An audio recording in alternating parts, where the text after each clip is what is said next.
মুস্তাফিজুর রহমান আমার দেশের একজন প্লেয়ার, আইপিএল থেকে যেটা বের করে দিল, মুস্তাফিজুর রহমানকে আইপিএল থেকে বের করে দেওয়ার কারণে এটা মুস্তাফিজুর রহমানেরই অপমান হয়েছে এমন না, আমার সারা দেশকেই তো তারা অপমান করলো, আমার দেশের মানহানি তো তারাই করলো। এর মানে এতটুকু জুনায়েদ আল হাবিব বুঝছে আর সবাই রে নিয়া, এতটুকুই তো আমরা বুঝতে পারলাম। এক মুস্তাফিজুর রহমান রে বাদ দিয়া তুমি তারে অপমান করছো এমন না, আমার দেশের সব মানুষের অপমান করলা, আমার দেশটারই তো অপমান করে ফেললা।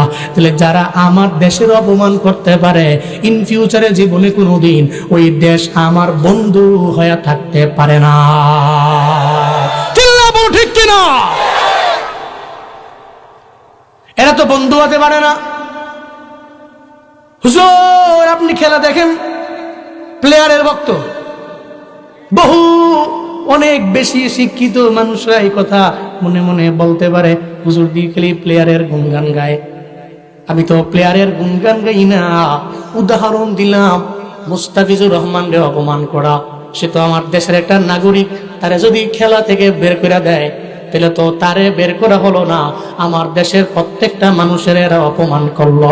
আর আমার দেশের প্রতিবেশী রাষ্ট্র হওয়ার পরে যদি এই কাজ করতে পারে, তাহলে জীবনেও কোনোদিন তো এরা আমাদের শুভাকাঙ্ক্ষী হতে পারে না।